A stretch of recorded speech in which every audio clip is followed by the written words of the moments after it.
north to Baffle Creek in the south. There are over 254 square kilometres of wetland, most of which are valuable estuarine systems. These wetlands feature important seagrass meadows and mangrove systems, providing a natural storm surge protection. Parts of the coastline also serve as important turtle nesting sites. 55% of the region is covered by natural vegetation, with 16% of our land classified as nature, conservation, forestry and parkland, including national parks. These conserved lands and their surrounds provide vital habitat for the 64 threatened animal species living here. Gladstone Regional Council recognises our responsibility to protect and conserve biodiversity values. We strongly value our natural environment and appreciate the eco-services our environment provides to both our economy and community. And we're striving for sustainable growth through both our policies and plans. Every year, Council proudly participates in many environmental initiatives, partnering with community groups and enthusiastic volunteers. We also facilitate a volunteer program called Friends of Conservation, where volunteers work with our people to propagate plants as well as other conservation projects. We recognise climate change and the environmental and economic impacts this will bring to our region. We are one of 30 Queensland coastal councils now participating in the Our Coast, Our Future program. This program is addressing potential economic, environmental and social impacts climate change may bring, and will see the creation of a coastal hazard adaptation strategy to manage shoreline erosion, inundation of coastal areas, and give direction on the long-term management of the region's coastline. The diversity of the Gladstone region's natural environment contributes to its appeal as a destination to visit and enhances the quality of life for residents. Gladstone Regional Council will continue to develop strategies to preserve, conserve, and enhance these natural settings for present and future generations.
Gladstone Regional Council are committed to fostering a proud, involved and engaged community.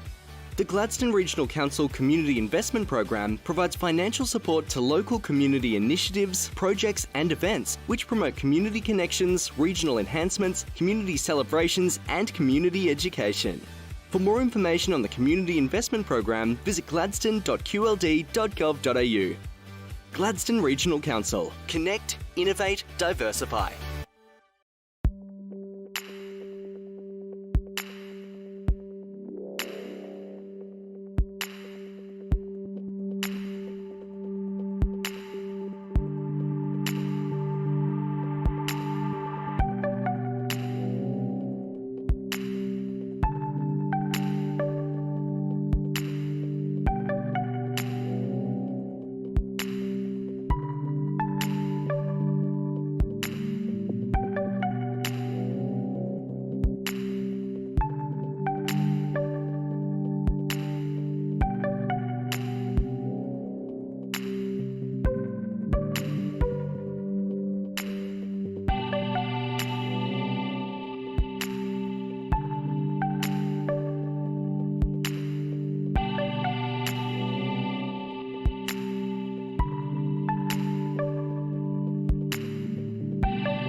The Gladstone region is often referred to as an industrial town, but it hosts much more than meets the eye. The wider region hosts a diverse and important range of natural environments. There are endangered terrestrial ecosystems and many threatened species of plants and animals, some of which can only be found here. The region's 150-kilometre coastline extends from Raglan Creek in the north to Baffle Creek in the south. There are over 254 square kilometres of wetland, most of which are valuable estuarine systems. These wetlands feature important seagrass meadows and mangrove systems, providing a natural storm surge protection. Parts of the coastline also serve as important turtle nesting sites. 55% of the region is covered by natural vegetation, with 16% of our land classified as nature, conservation, forestry and parkland, including national parks. These conserved lands and their surrounds provide vital habitat for the 64 threatened animal species living here. Gladstone Regional Council recognises our responsibility to protect and conserve biodiversity values. We strongly value our natural environment and appreciate the eco-services our environment provides to both our economy and community. And we're striving for sustainable growth through both our policies and plans. Every year, Council proudly participates in many environmental initiatives, partnering with community groups and enthusiastic volunteers. We also facilitate a volunteer program called Friends of Conservation, where volunteers work with our people to propagate plants as well as other conservation projects. We recognise climate change and the environmental and economic impacts this will bring to our region. We are one of 30 Queensland coastal councils now participating in the Our Coast, Our Future program. This program is addressing potential economic, environmental and social impacts climate change may bring, and will see the creation of a coastal hazard adaptation strategy to manage shoreline erosion, inundation of coastal areas, and give direction on the long-term management of the region's coastline. The diversity of the Gladstone region's natural environment contributes to its appeal as a destination to visit and enhances the quality of life for residents. Gladstone Regional Council will continue to develop strategies to preserve, conserve and enhance these natural settings for present and future generations.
Gladstone Regional Council are committed to fostering a proud, involved and engaged community.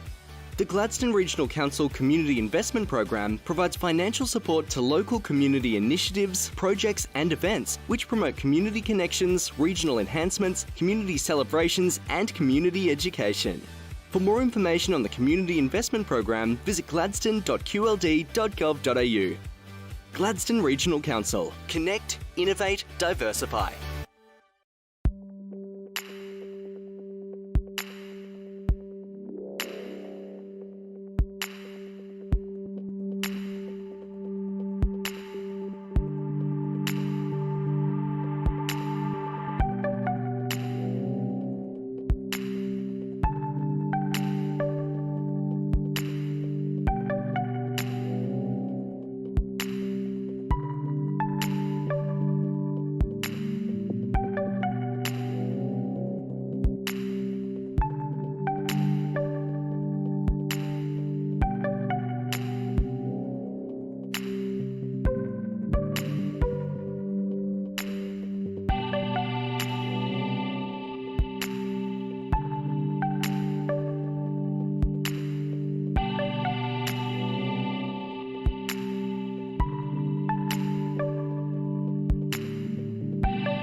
The Gladstone region is often referred to as an industrial town, but it hosts much more than meets the eye. The wider region hosts a diverse and important range of natural environments. There are endangered terrestrial ecosystems and many threatened species of plants and animals, some of which can only be found here. The region's 150-kilometre coastline extends from Raglan Creek in the north to Baffle Creek in the south. There are over 254 square kilometres of wetland, most of which are valuable estuarine systems. These wetlands feature important seagrass meadows and mangrove systems, providing a natural storm surge protection. Parts of the coastline also serve as important turtle nesting sites. 55% of the region is covered by natural vegetation, with 16% of our land classified as nature, conservation, forestry and parkland, including national parks. These conserved lands and their surrounds provide vital habitat for the 64 threatened animal species living here. Gladstone Regional Council recognises our responsibility to protect and conserve biodiversity values. We strongly value our natural environment and appreciate the eco-services our environment provides to both our economy and community. And we're striving for sustainable growth through both our policies and plans. Every year, Council proudly participates in many environmental initiatives, partnering with community groups and enthusiastic volunteers. We also facilitate a volunteer program called Friends of Conservation, where volunteers work with our people to propagate plants as well as other conservation projects. We recognise climate change and the environmental and economic impacts this will bring to our region. We are one of 30 Queensland coastal councils now participating in the Our Coast, Our Future program. This program is addressing potential economic, environmental and social impacts climate change may bring, and will see the creation of a coastal hazard adaptation strategy to manage shoreline erosion, inundation of coastal areas, and give direction on the long-term management of the region's coastline. The diversity of the Gladstone region's natural environment contributes to its appeal as a destination to visit and enhances the quality of life for residents. Gladstone Regional Council will continue to develop strategies to preserve, conserve, and enhance these natural settings for present and future generations.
Gladstone Regional Council are committed to fostering a proud, involved and engaged community.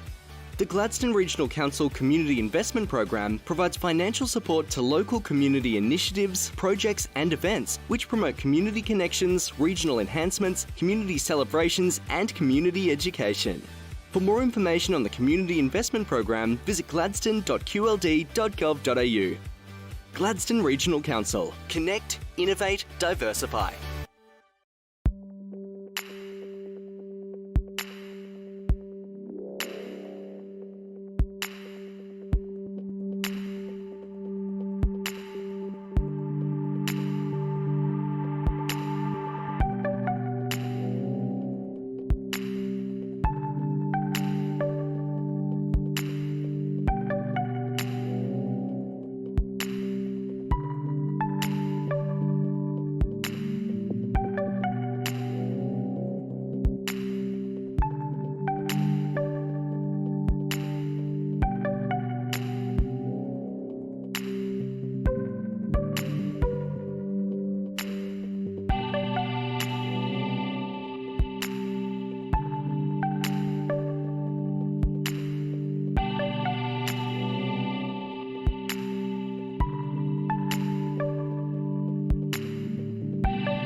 The Gladstone region is often referred to as an industrial town, but it hosts much more than meets the eye. The wider region hosts a diverse and important range of natural environments. There are endangered terrestrial ecosystems and many threatened species of plants and animals, some of which can only be found here. The region's 150-kilometre coastline extends from Raglan Creek in the north to Baffle Creek in the south. There are over 254 square kilometres of wetland, most of which are valuable estuarine systems. These wetlands feature important seagrass meadows and mangrove systems, providing a Well, good morning. The time being 9 a.m, I declare open the general meeting for the Gladstone Regional Council for the 4th of August 2020, and I call for apologies. There's no apologies, so we move to the next item on the agenda, which is messages of condolence. Councillors, do we have any messages of condolence?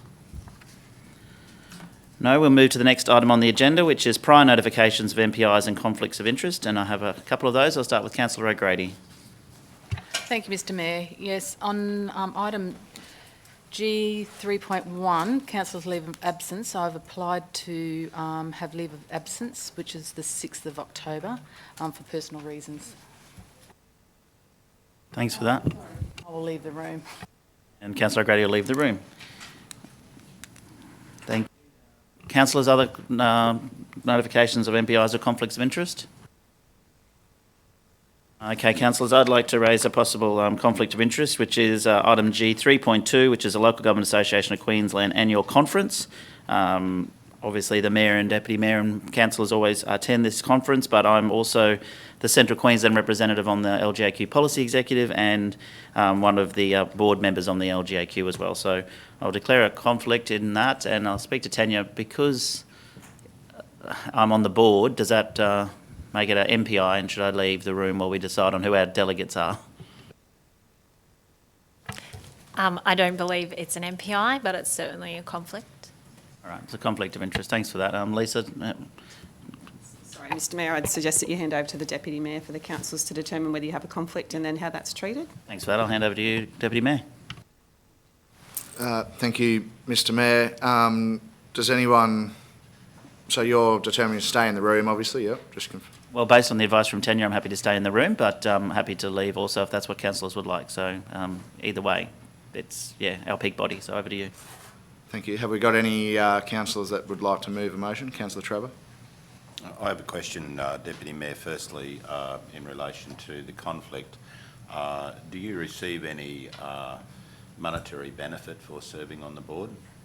I haven't yet, but I believe there is a payment made for director fees, so it might, probably not very much, but still there'll be something, yeah. In those circumstances, I move that the Mayor has a material personal interest and should leave the room.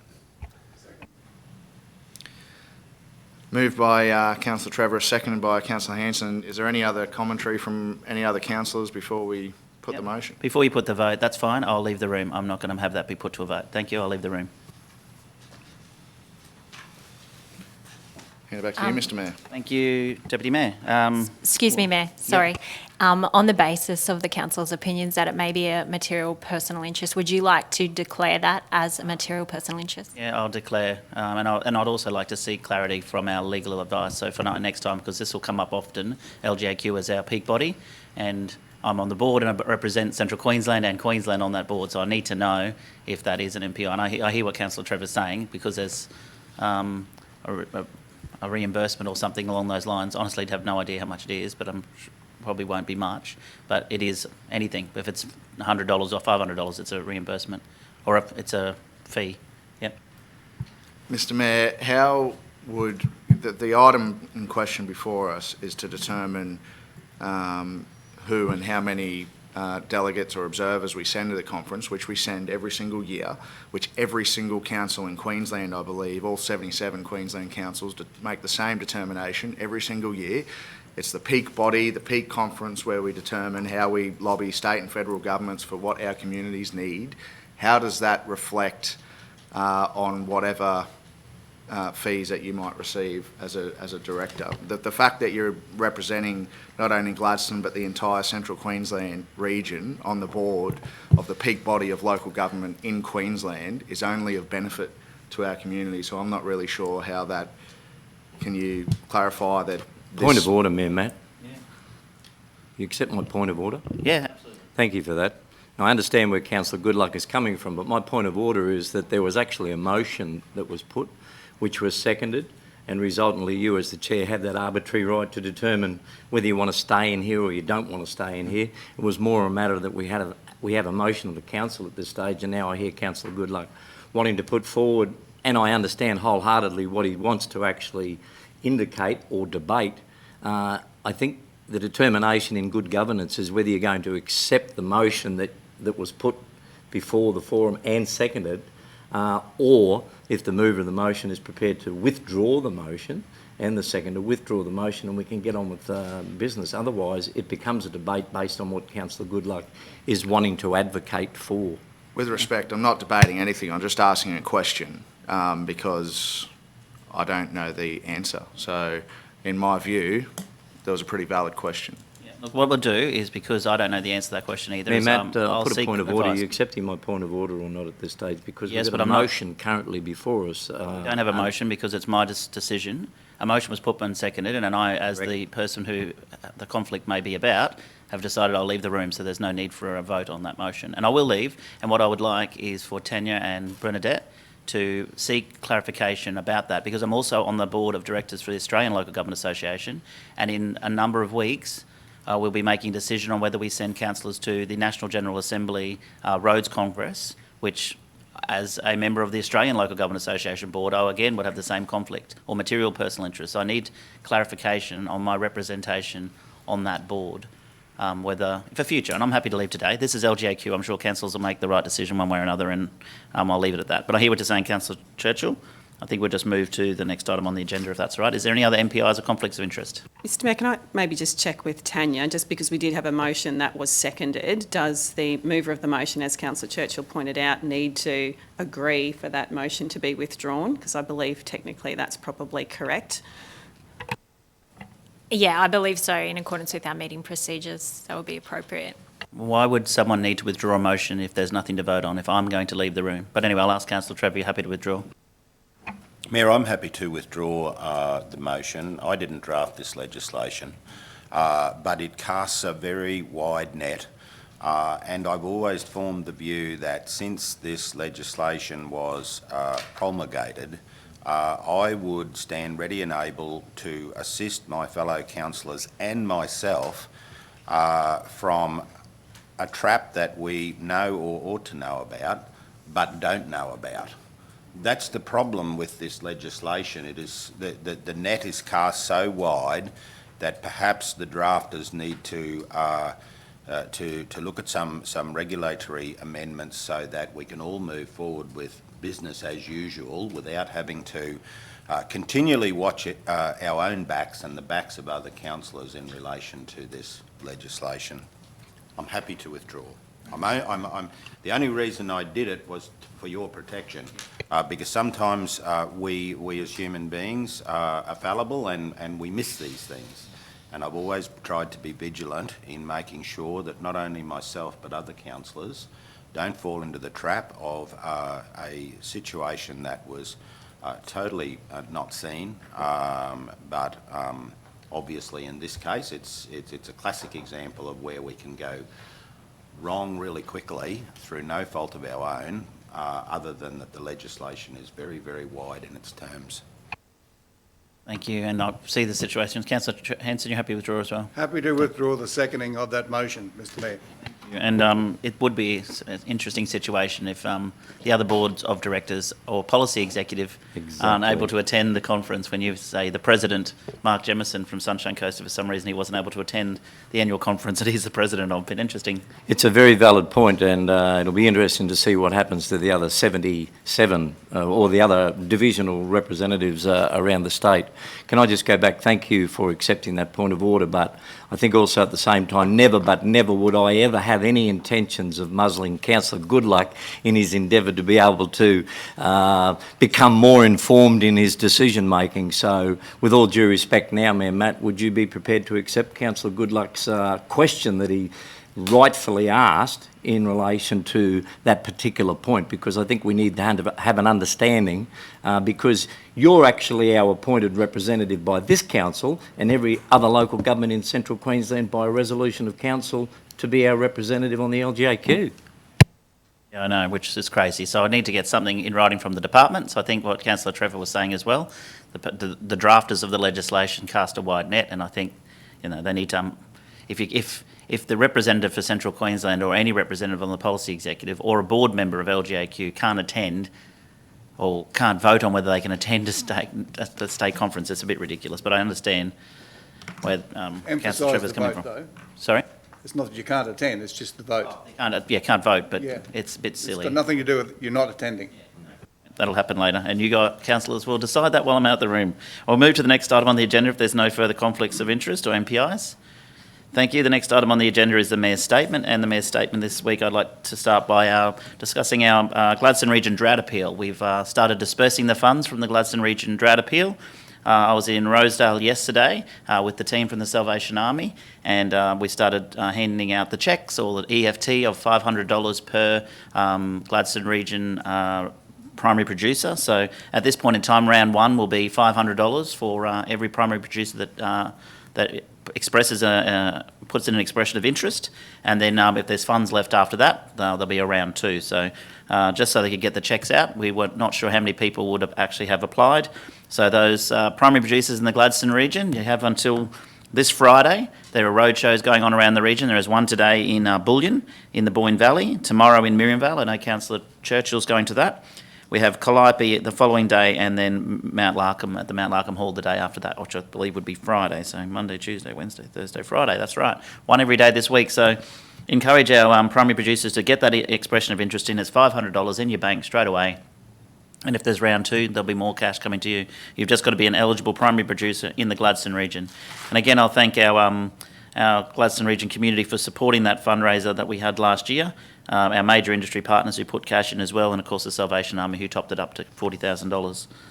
The next item on the agenda I'd like to talk about would be Relay for Life, and the Relay for Life was held virtual this year on 26th of July. Thank you, councillors, for your involvement, and thank you to the Relay for Life team and the Gladstone local Cancer Council team for putting that event on and raising funds for the Cancer Council in Queensland. They did a fantastic job. Also to our seniors. Seniors Week is coming up, and on the 21st of August we will have the Mayor's Seniors Morning Tea again, another virtual event thanks to COVID-19.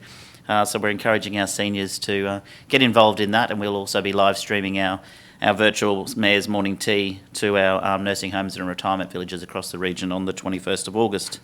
And finally, councillors, and to the Gladstone Region community, the Gladstone Region public holiday is Monday, August 10. So this Monday will be the Gladstone Region public holiday, a long weekend for everyone in the Gladstone Region. So enjoy that. For those who aren't aware, a number of years ago we put it to the community about having the Gladstone Show holiday, or the Gladstone Region public holiday, on a long weekend, and that was the overwhelming endorsement of the community, was to move it to a Monday rather than having it midweek on a Wednesday or a Thursday.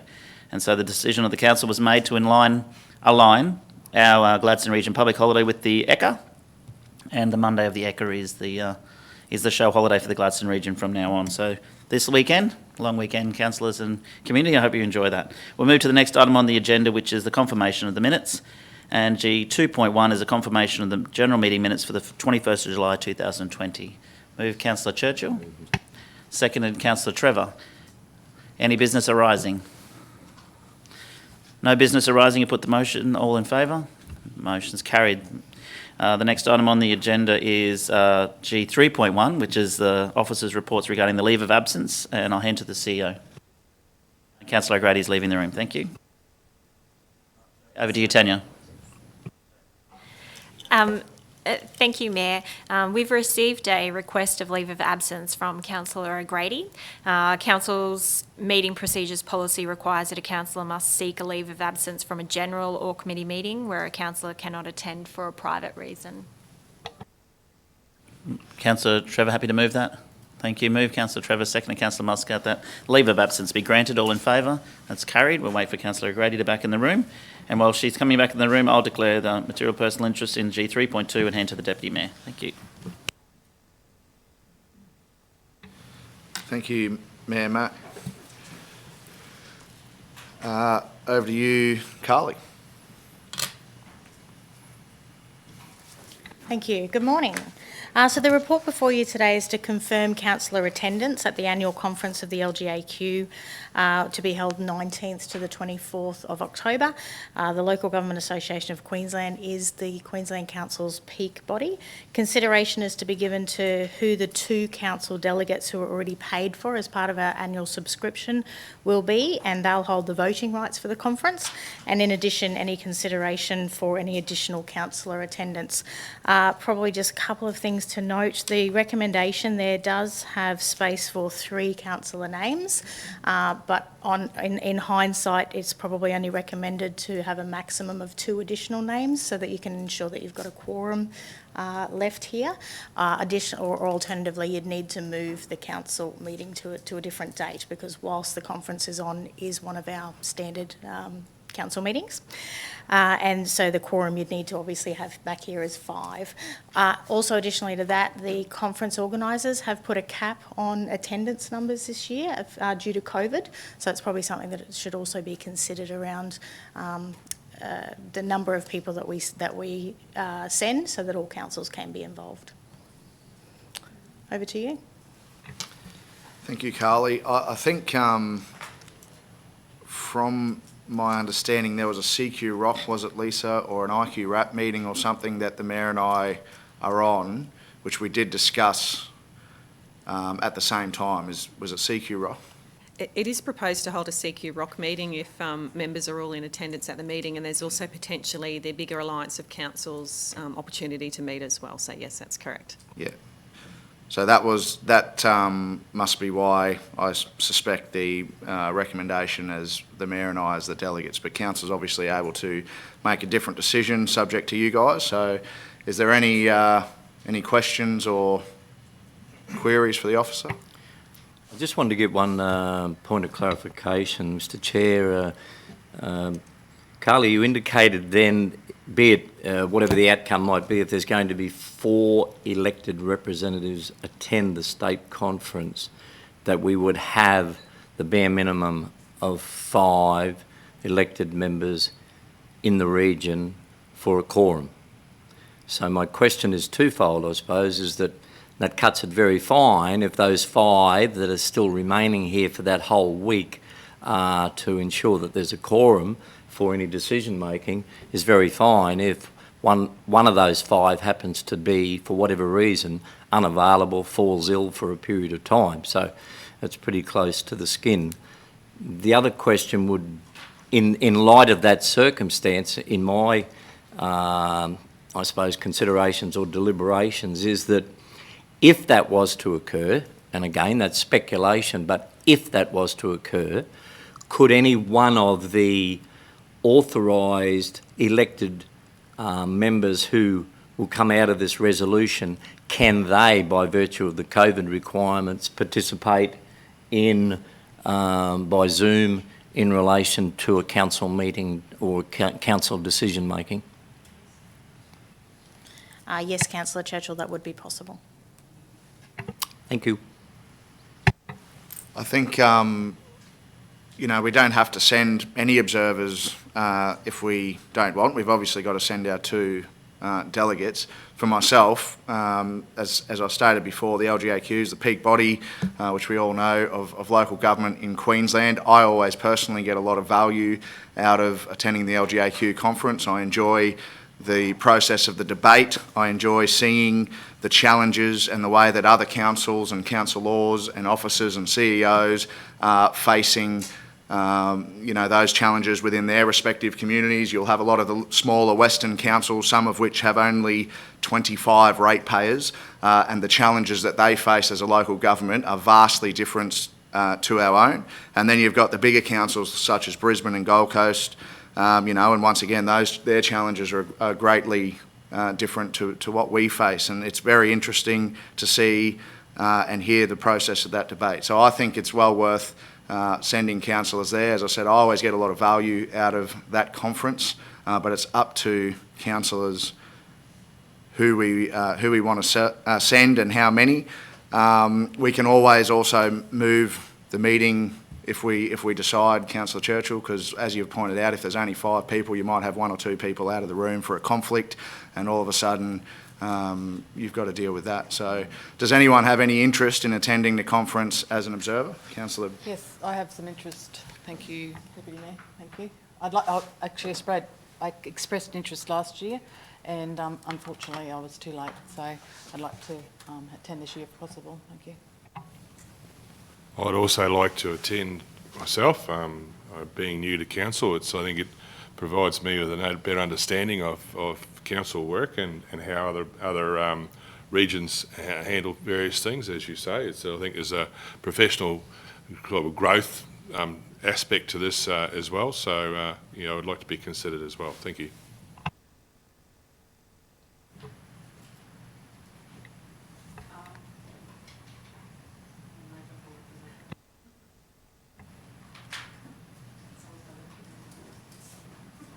Oh, might have to just get Councillor Muscat a microphone, having some microphone issues. Oh, thank you. Councillor Muscat.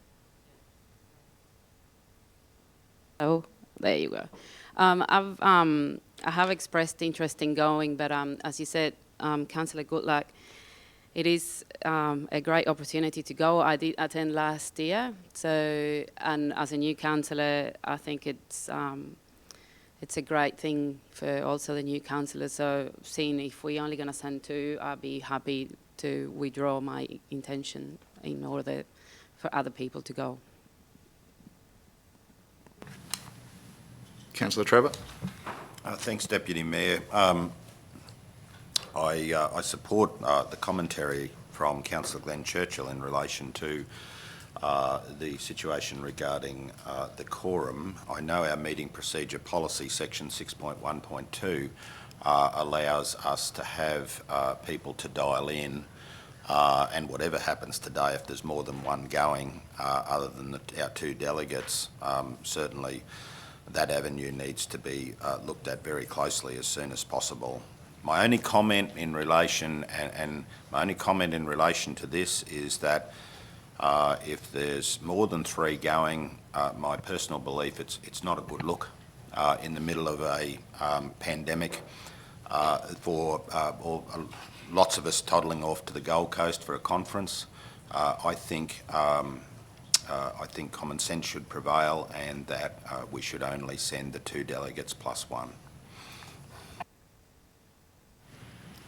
Councillor Branthwaite. I can go another time. It's fine.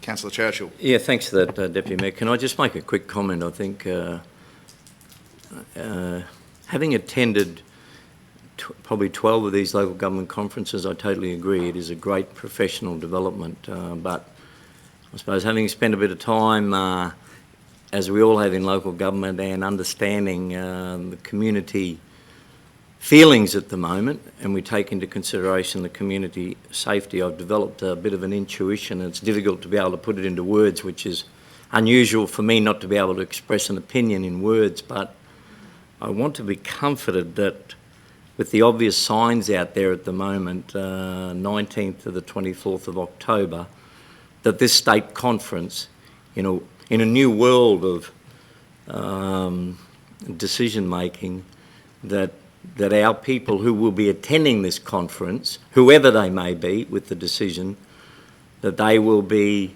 ensuring that there is the relevant COVID requirements, social distancing. I want to ensure that I make a decision here that those people who do go to the conference, I have a personal aspect in relation to making sure that their well-being is going to be cared for in relation to what's happening, and may it not happen, but what is currently happening in the southeast Queensland corner. And my final comment on that, no matter what the decision is here today, we are continuing our support for the LGAQ conference. I'd also like to think that perhaps the Gladstone Regional Council, could again start to consider our bid for hosting perhaps next year's local government conference, or appropriately the one in 2023, which is the alternate. And I think with COVID now, we're probably in a good position that perhaps they could have these conferences in areas that are currently COVID-free. Thank you. Lisa. Just two responses to that. We are currently preparing a bid for 2023 for the conference, so I can assure you that that's in hand. The conference location for next year has been confirmed, and the following year will be in South East Queensland, so it's 2023 we are looking at. And just wanted to reinforce the fact that the conference organisers are capping the numbers at conference for the first time in their history due to COVID. It gives me a degree of confidence that it's being taken very seriously by the organisers, and I'm also attending the conference and will also play our part in abiding by those rules. So absolutely agree that it's very important and we need to comply with all of the requirements the conference organisers put in place.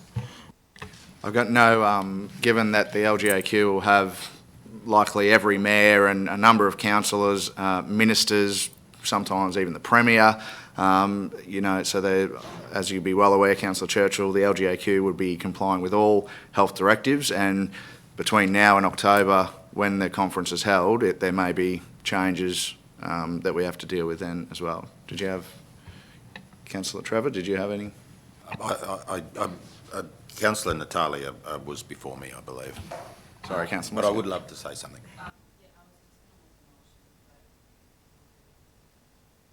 I was going to move a motion to nominate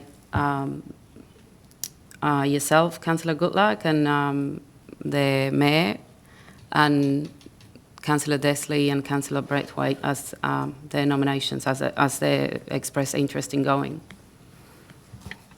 Moved, Councillor Muscat. Can we get a seconder for that motion before I throw to Councillor Trevor? I'm happy to second the motion. I fully respect Councillor Trevor's views, and I acknowledge that there may be changes. So if the LGAQ determines that we have to cap attendees, we might have to, you know, reassess who we send. But I do think that the other thing will be a hot topic at this conference is COVID and how respective councils and communities across Queensland have tackled the challenges and impacts of COVID. And I think that'll be a great insight and very valuable to any council that attends there. Did you want to say something, Councillor Trevor? No, thank you, Deputy Mayor. I was going to move an alternate motion, but we'll see how this one goes. Councillor Henson. Mr Deputy Mayor, it has been the case, and I don't like talking about going on trips because there's the obvious one that I went on some time ago, but that was voted for by the council. And I agree that councillors should have the right to go to the conference at some stage, but I tend to agree with Councillor Trevor this year. We had done in past years just authorised 2, and that's the delegates for the conference. And I would, at this stage, accept Councillor Trevor's way of thinking and moving into the conference. Fully appreciate that, Councillor Hanson. I'd just like to just put to the room as well that there's every chance there won't be any other conferences anywhere this year. So this may well be the only conference that our councillors in this room are attending. It is the peak body of local government in Queensland, and there will be a great deal of value to councillors. So I fully respect those views. I might just check with Councillor Braithwaite, are you still happy to attend, or would you like to withdraw your interest? Look, I think in this circumstance, I think it's ideal if I withdraw. There will be other conferences in my term, but I do intend to attend one of those conferences to gain more professional development, more knowledge about councils and how it all works. So I think it's important that we also have a continuity, and the fact that Councillor Desley. Yeah, it's okay. It's got a bit of craft happening there, but yeah, that she attends can allow that continuity of the Gladstone Regional Council's representation and knowledge to be gained across this LGAQ conference. Thank you. Thank you, Councillor Braithwaite. In light of that, Councillor Muscat, would you like to amend the motion?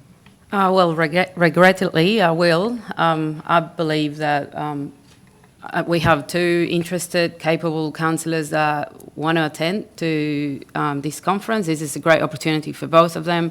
It's a great opportunity for us as council to have those people there, to get to network with all the other councils in Queensland. I was there last year, and I've seen councils also send all of their councillors to this conference.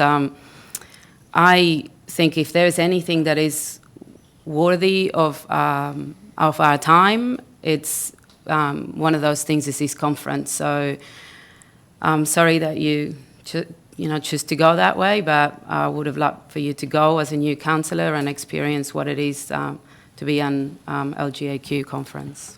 I'm sure there'll be other opportunities for me to gain professional knowledge, and not just through the conference, but outside that conference, and also leaning on the experience that's within this room. So I'll continue to learn and watch and listen and keep my ears open and mouth shut. Okay, thank you. In I light said of I'll that, try. I'm happy to second Councillor Muscat's motion as amended. So the motion will be authorise Mayor Burnett and Councillor Goodluck to attend as Council's conference delegates, and Councillor Desley O'Grady to attend as an observer at the LGAQ annual conference from the 19th to 24th of October 2020. No further commentary. We'll put the motion. All those in favour? That's carried. Can we invite the Mayor back in, please? Thank you. Mr Chair, just while the Mayor's returning, now that resolution's been supported, I notice in the date 19th to the 24th of October, which is 1 week before the state election, I would just like to ask if yourself and Mayor Matt would be also continuing to advocate on behalf of our 2020 state government major projects. Perhaps that's the opportunity to rub shoulders with many different ministers, including the Premier and others, to ensure that they are well aware. I'm sure they are now, but we need to continue to advocate on behalf of our residents and ratepayers that priority list. Absolutely, Councillor Churchill. I've got no doubt the Mayor will be in the ear of every minister and influential political figure that walks past him. Thank you. Hand back to you, Mr Mayor. Thank you, Deputy Mayor. We'll move to the next item on the agenda, which is 3.3, update on local roads of regional significance network. And I've been waiting for this to come back since 2015. Hand over to you, Anna. You might remember this. I certainly do. It's been a little while, Mr Mayor. I remember.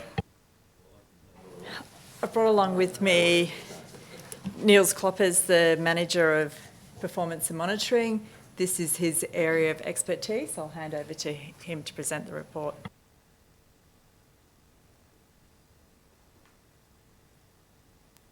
Thank you, Anna. Thank you very much. The purpose of this report is to allow Council to consider the update of the local roads of regional significance, the LGAQ network. Many of the roads in the region are used by people who lives outside of the region. These types of roads are considered as local roads of regional significance. To compensate Council for the impact that out-of-region users have on the roads, the state government runs a TITS program, funding scheme for a road, and for a road to qualify for funding, it must be a road on the LGAQ network. Council officers have recently reviewed the existing LGAQ network and have recommended that some additional roads be added to the network that meet the current requirement, and removal of one road that does not meet the requirement. We are seeking endorsement from Council of the list that officers can present to the Regional Road Transport Group or the Technical Committee. This committee will then submit the list to the RRTG for final approval. We're happy to take questions. Yeah, I got quite a few. Sorry, Councillor, we'll go this way. I just wanted to ask you if you, from your point of view, you can provide us with a bit of an overview of the history. Because obviously... I didn't even plant that question. That's fantastic.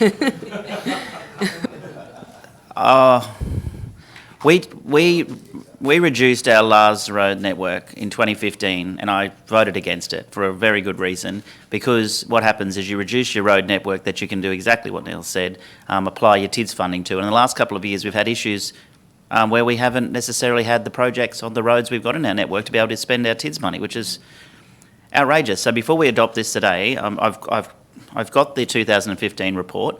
I'm wondering if you can clarify to me if there's any roads on the 2015 original LARS road network that are not included in the ones you're adding in today. I've only had the agenda for a couple of days and I've been trying to compare it. And I had to dig through minutes which aren't on our website yet because we've got a new website, so I've had to go through a number of ways to find the minutes to get through and find them. We had a very good LARS network. At the advice of officers at the time, and respectfully they're not in the room today, we reduced that network and we should never have done that. And now we're looking at increasing it, and I 100% support that, but I want to make sure that we haven't forgotten ones that were previously approved that we dropped off in 2015 to make sure they come back in. I don't suppose you happen to have that off the top of your head, Nils or Anna? Are we happy to take that on notice and we'll come back? I'll come back to that, whether I support the motion as it is and then amend it, but over to you, Councillor Grady, for a question. Thank you. I just take note of Cedar Vale Road. So Cedar Vale Road hasn't been graded by council for over 20 years, and the adjoining landowner says in the last 6 months since COVID, he said it's the busiest they've ever seen that road. North Burnett Regional Council actually 18 months ago did up their side of the road, their side of their boundary, which I drove the road about 18 months ago, and that is a very, very rough road, and that is so exciting to see because I really think, you know, for people to get out into our region and explore, that road really needs to be open. We've got Monell gold mine out there, and it's just amazing. I don't know whether anybody's been there, but it's got the stamper from the gold mine and whatever else. So I think it's detrimental that we really, these connection roads to our North Burnett Regional Council, I think it's detrimental that we really have them on and advocate for those roads to be done, because I know the landholder will be very appreciative, because I know he's actually done work through the permits that he's gained, and yeah, they're a very rugged four-wheel drive track, so I think that'd be exciting to see that road have put forward and to try and get some maintenance on it. Thanks, Councillor Goodluck. Question? Thanks, Mr. Mayor. I just I noticed for me that there wasn't a lot of background in the report around the reasoning why we chose these roads. I understand it's gone to a technical committee, and I certainly support you know, the experts giving us their recommendations, but I wouldn't mind a little bit of context behind the recommendations as to why these streets are considered critical. So just for perhaps for future, but the other, you know, point 2 of the Road of Regional Significance criteria forms a key part of economic development strategies, major access to rural, agricultural and industrial, and we haven't got any context around, you know, heavy vehicle access corridors or any of the strategic alignment that we're doing as far as our heavy vehicle access and oversize over mass type issues. Is that something that we look at through this process, or is that probably not necessarily appropriate for this particular set of funding?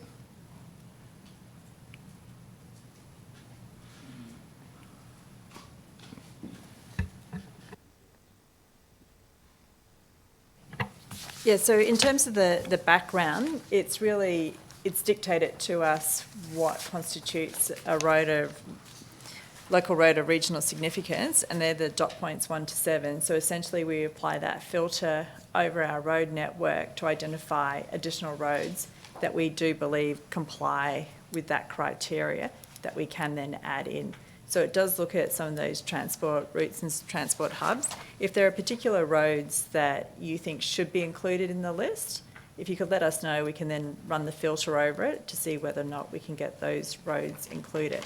But many of our transport networks should already be in our local roads of regional significance, or they're roads that are actually under the control of TMR and not council.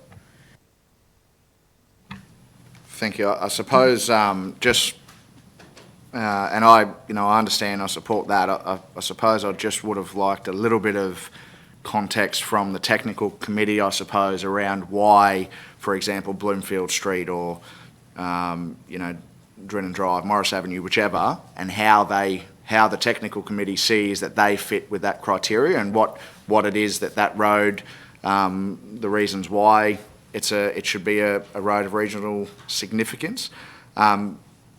But look, I'm not going to lose sleep over that. That's fine, but perhaps for next time.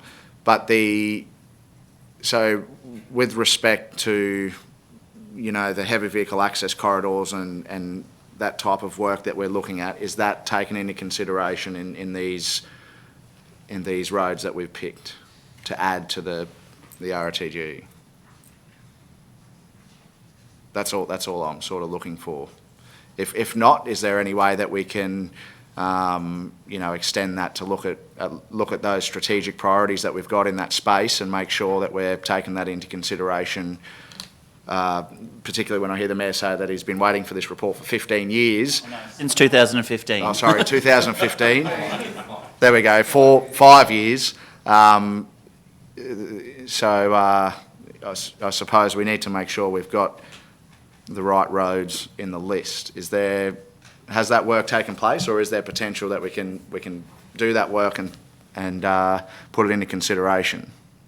Yeah, so for example, like Red Rover Road, that's one of our key heavy vehicle transport routes potentially, given the type of road that it is, and it's already in our local roads of regional significance. So if there are particular roads that you believe we should be looking at, we can go back and apply the filter to those roads as well.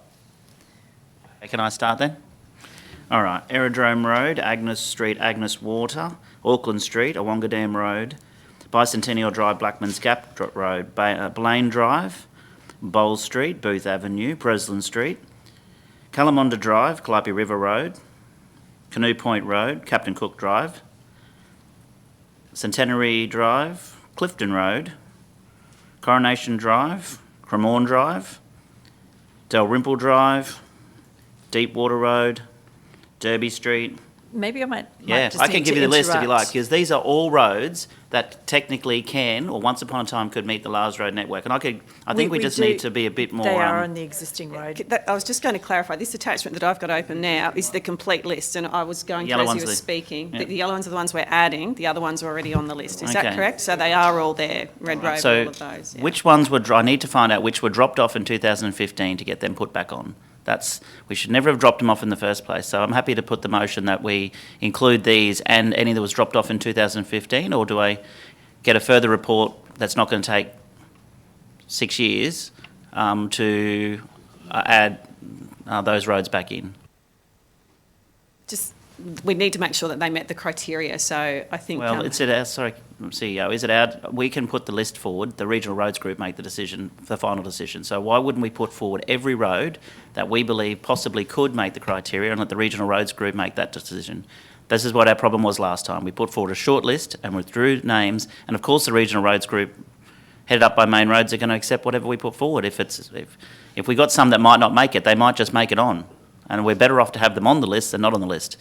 And I don't care what roads they are. If they can get on that list, our TIDS money can be used to be allocated to them, and we won't have the problem where we've got funding coming from the state government that we've got no roads to allocate them to. How would you? Can I word it that way?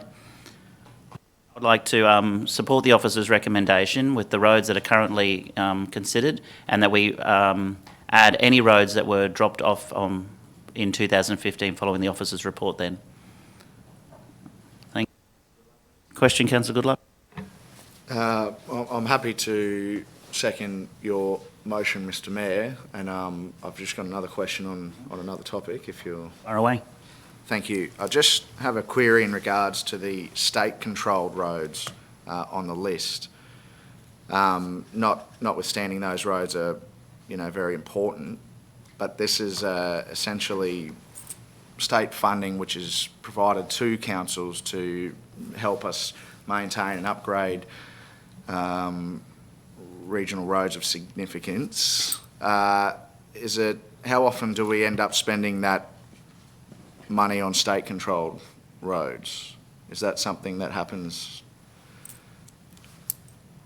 I can't say if it has or hasn't happened in the past, but it is part of the program that the money can be applied to state roads.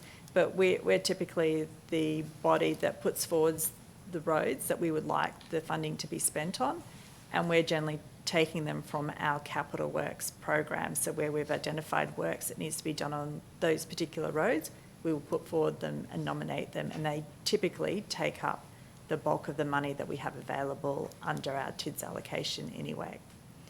So we are mindful of that. I can help there. It's important to have them on the list so they can argue that they are a regional road of regional significance, but they're obviously more than that. They're probably state significance because they're state-controlled roads. Round Hill Road should be another one, but that's a whole other conversation. But to my knowledge, I can't remember a single time we've used our TIDS funding on a state-controlled road. I know it has been put to us a number of times, and we've always said the TIDS funding is for council roads. The Queensland Government can spend money on the main roads. There was the upgrade of the Kincore roundabout, but that wasn't TIDS money. That was to a state government grant and a federal government grant. We did use our only allocations. 25 million, wasn't it, or 20 million? A bit over that, yeah, about 20-something million. First time I've ever seen it happen. Yes. Hope it's the last. But I think that, I'm not sure if that was TIDS, but it was certainly a state government, like a regional, what were they called back then? When they were trying to put funds into regional communities, they had a funding around, and the federal government gave us money and we had to use our state match to match it. That's correct, Mr Mayor. It wasn't TIDS either. No, you're right. Thank you, Mr Mayor. That clarifies it for me. I just wanted to make sure we were using the funding predominantly for council roads. Thank you. I'm going to put that motion that the officers... sorry, Councillor Trevor first. Sorry, Mayor. Before I can support your motion, I was just anxious to ask Anna as to whether the filtering gates have changed since 2015 when the roads were dropped off, preventing the roads now being brought back on. Have your gates changed? You mentioned that you had filters. So the ones that the Mayor's proposing to bring back on, do we know yet as to whether they will pass the filter test, so to speak? I believe the criteria has changed in that time, so we would need to reapply it, but we will just take forward the recommendations through to the Regional Roads Transport Group Technical Committee, and then they can approve it or otherwise and take it through. I would just ask that maybe if the resolution can specify that it's for the local government controlled roads, as opposed to, because just in case the previous list included private roads. Absolutely happy for it to include that. Trevor, another question? No, I'm happy with that. Thanks, Mayor. Councillor Churchill does? No? Yeah, no, I'm satisfied. No, thank you.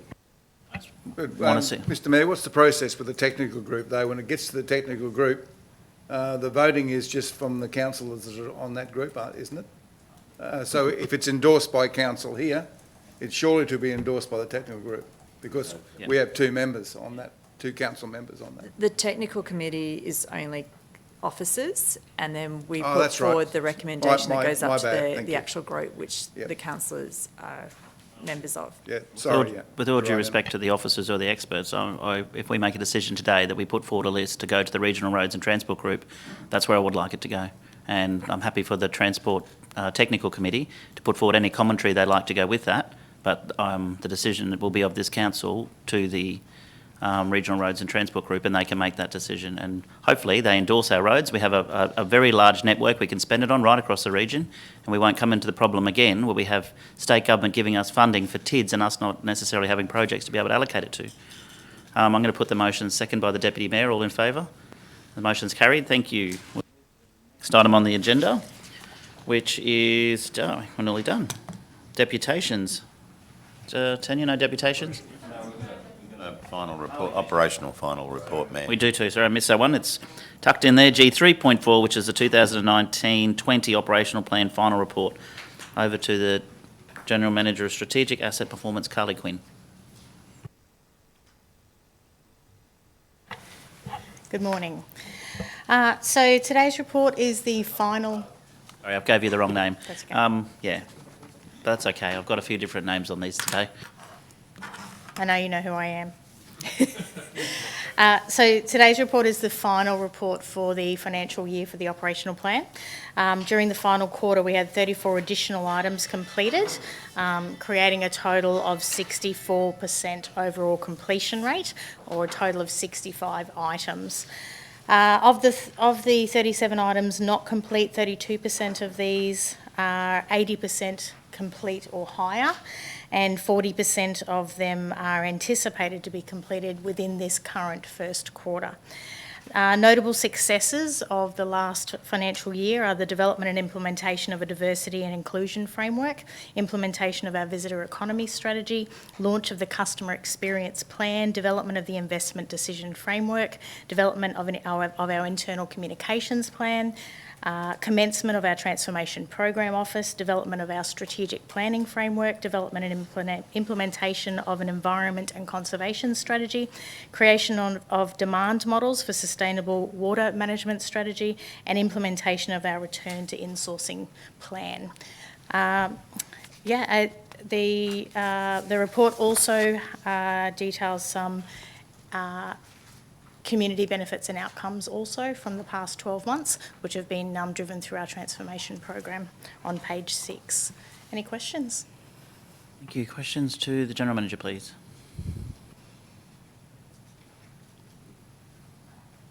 There you go. Well done, Carly. Councillor, good luck. Thank you, Mr. Mayor. Thanks, Carly. Great report, as usual. I just had a query on the items not completed. So I'm trying to, just seeking some clarity, I suppose. So there was 36% not completed. Of those, 32% were 80% complete or higher.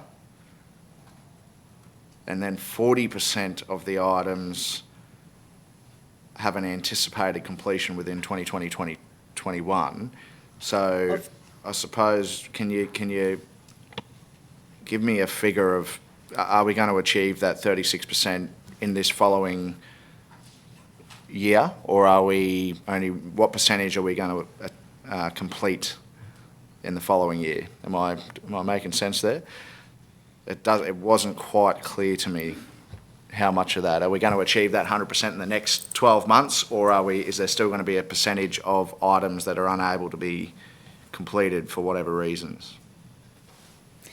So of the items that aren't complete, 40% of them will be completed within quarter 1, so by September this year. We've broken down each of the items. The executive team have analysed them item by item and are comfortable with the level of oversight that they've now got. 6 of them are actually carried forward into this year's operational plan, so they're of that higher strategic priority that they will receive monthly oversight now with our quarterly planning, with our operational planning. Moving into this year, previously we've reported on our operational plan quarterly. We now intend internally to report monthly so that we get that real oversight. The transformation program has worked really well with having that weekly oversight to ensure that if there are issues we can raise them and resolve them quickly. So we intend to bring that process across to the operational plan as well. Rather than reporting quarterly, we'll be able to ensure 100% achievement next year. And the other 28 of the items that aren't in the operational plan have been moved into business unit work plans and have that oversight with the General Manager. I think there was 3 or 4 items that have been deemed no longer a priority and so won't be continuing. They will go into our future plans, so they haven't dropped off completely, but they are associated with works that we are putting into future years, and it makes more sense to align them then rather than to do things out of order. Thank you. So, Hanson. I was just going to ask through the Mayor, how will these delays, and some of them are caused by COVID, of course, how you did mention that you're going to complete 100% of the operational plan, but you've got to complete this as well. So are you able to complete this year's operational plan, and last year's operational plan, And how has that affected your planning for this year's operational plan? Yeah. Are you able to get that 100%? Yeah, so... How are you going to do that? Please. Yeah, so we did do a lot of assessment on what the impacts were of the items that were not completed and whether they were impacting any of our major strategic priorities for the next 12 months. If they were, then they've been elevated to that level. So that's those 6 that we're talking about. The others that have been, I guess, delegated down to the business unit level are certainly not the priority. And when it comes to resourcing, when it comes to bottlenecks or anything in the business that we need to address throughout the year, we currently know very clearly what our priorities are and where our efforts need to be placed, and that is on those current operational plan items.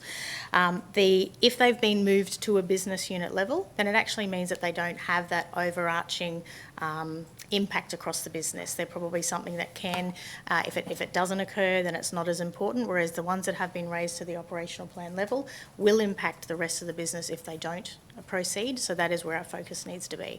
So your question is, will we achieve 100% of the operational plan? We've reduced it, we've resourced it, and the intention is absolutely to achieve it. We're looking at achieving 15 items, 15 big items and complex items this financial year, as opposed to 120 smaller items last year. So we know where our focus is for the next 12 months. Thank you. Thank you. Any further questions, councillors? Councillor Churchill? Happy to... Councillor Churchill moves, seconded Councillor Muscat. All in favour? It's carried. Next item on the agenda is deputations. There's no deputations. We move to G5, which is council reports. Councillor Churchill, you had a council report.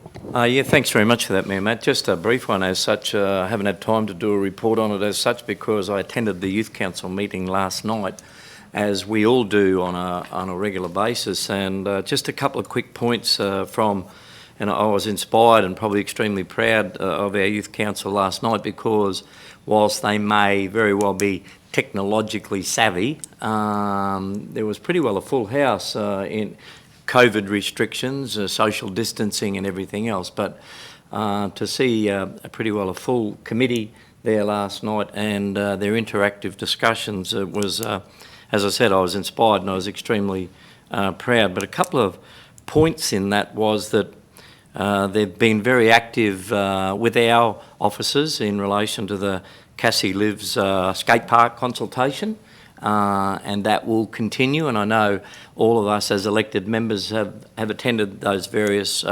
consultations. There's another one on this afternoon at the skate park at the PCYC, 3 o'clock this afternoon. But the other one was, and this is probably the important one, I suppose, because there's a lot of history in this, as you'd be well aware, Mayor Matt, the unlikely conversation. And each and every one of our Youth Council members are very actively involved in that unlikely conversation. And I think it's a wonderful formula for success when we get our young people, be it our future leaders, but those that are representing the voice of youth within our region, talking to our seniors. And that dialogue is going to be obviously not in person. I believe that our Youth Councillors, not necessarily frustrated, but they're a hands-on youth council and they want to be doing things. So with COVID limiting their ability, I've got no doubts that they're going to be very, very active in this unlikely conversation as part of the celebration of Seniors Week. So, yep, and hopefully the outcome from that could be that a lot of those conversations will then, like others, be enshrined in history. Thank you for that. Thank you. Councillor Branthwaite. Thank you, Mr. Mayor. Look, I just want to, as a sort of a probably informative report back from what the Deputy Mayor and myself attended an IQ RAP, which is the Inland Queensland Roads Action Project group. It's a group of regional councils out west that have banded together to action conditions of roads that help economic development and connectivity, especially with not only vehicles but also with stock routes and getting I suppose heavy transport across various bridges and various roads to make it more accessible. And obviously the plan for us to attend was to connect Gladstone with the primary producers and projects happening in the west, and enable our port to possibly connect with a Type 2 road train network. The goal is to get the likes of the road from Delulu through to Billawheeler reclassified, and then that will connect up, because if road trains have to get through to the meatworks at Billawheeler, they actually have to, from Delulu, they have to go to Banana and then back through. So it'd be obviously connecting that and changing some culverts and some bridges to ensure that sort of thing happens. And then there's obviously the link from Billawheeler right through to the port of Gladstone, and hopefully our heavy traffic bypass through to the port's access road. So to be honest, from the feelings that the Deputy Mayor and myself got from the meeting was that they were very excited to see us there. They personally thanked both of us for going out to Longreach, which is a fair old drive, but well worth it. We were also weren't able to attend the Western Council Alliance of Councils, I think they call it. There was a conference there immediately after that, but I've got no doubt that those people knew that we were out there, because we wanted to show our face and make sure that this region is well represented and flying the flag loud and proud. So yeah, it was very good. We also had a look at the free camps out there, Mr. Mayor, and developed some strategies that might hopefully this council might adopt. Thank you, Councillor O'Grady. Yes, Mr Mayor, we were delighted to have the joint kookaburra in Gladstone yesterday and the day before in Marianvale and Agnes Water, so there was lots of people. They spread out their visitations in the areas for the reason for COVID. So, but I met with them down at Memorial Park, and we probably had 50 to 60 people come and go, which is great. But it was just so good to see the Disability Network people come down, and the laughs on their faces, it was just incredible. So, no, we had a fantastic morning, and yeah, and they're off up to Townsville to the Multicultural Festival. So, thanks for coming along, Mr. Giant Kookaburra. Thank you, Councillor O'Grady. Over to you, Councillor Muscat, then Councillor Hanson. We all got one. Hello, thank you, Mr. Mayor. I just quickly wanted to acknowledge last couple of weeks we had all our region CWA AGMs from Yubobo to Tunham, from Rosedale to Mount Larkham, and just wanted to acknowledge, we have a number of branches and a lot of women that work very hard for their community. So I just wanted to quickly acknowledge their work and send my appreciation. Thank you. Mr Mayor, I was invited by Councillor Fisher from Rockhampton to attend online a LGAQ meeting, which is the Local Authority Waste Management Advisory Committee, North Queensland, as we remember. And I've involved GM John Tumbers, and I believe our new waste manager Shane Anderson, I think, is starting on the 17th of August. So he will be invited as well. So hopefully we'll keep our membership updated there, because some very, very interesting updates on what's happening in the waste area from that meeting. So very good. Thank you, Councillor Hanson. Any other councillor reports? No? Move to the... Don't need to adopt them, do I? No. Note them? We might just move that they be noted. Can I have a councillor move that they be noted? Councillor Hanson, seconded Councillor Cameron. All in favour? That's carried. Sorry, then we'll go no deputations, no urgent business, no notices of motion. We have two confidential items. So I move that we are looking for someone to move, that we move into confidential session because they're to discuss proposed contracts to be made by council. Move Councillor Churchill, seconded Councillor O'Grady. Put the motion, all in favour? That's carried. Thank you. We'll end the live stream and be back shortly.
Well, thank you. Welcome back. We've moved out of confidential. We have two confidential items. The first one being G8.1, which is Banarabi Landfill Cell 3A construction. Councillors, do I have a recommendation, please? Either the officer's recommendation or an alternative.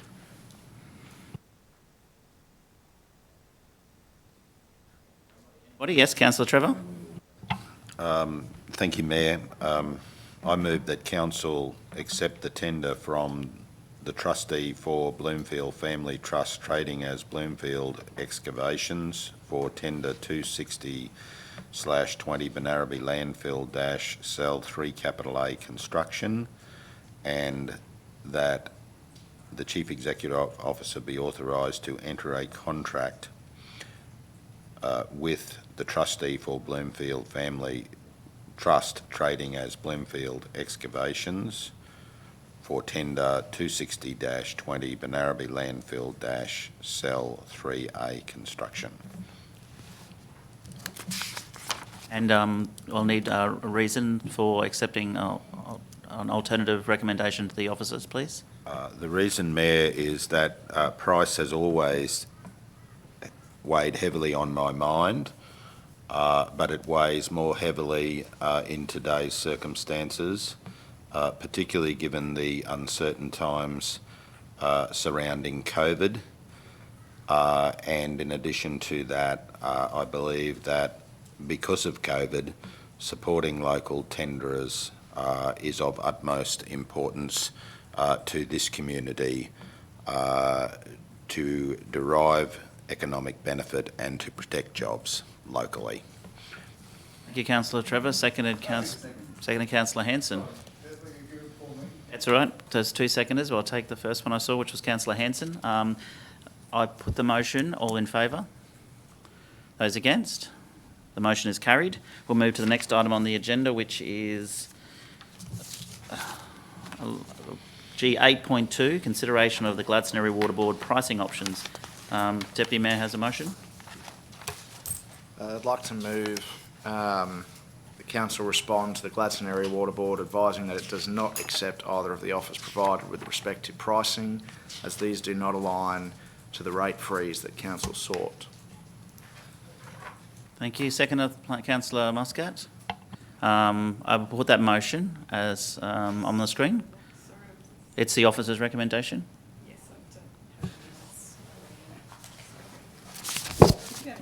I'll read it for you. It says that Council respond to the Gladstone Area Water Board advising it does not accept their offer, accept either of the offers provided with respect to pricing, as these do not align to the rates freeze sought. Is that correct, Councillor Goodluck?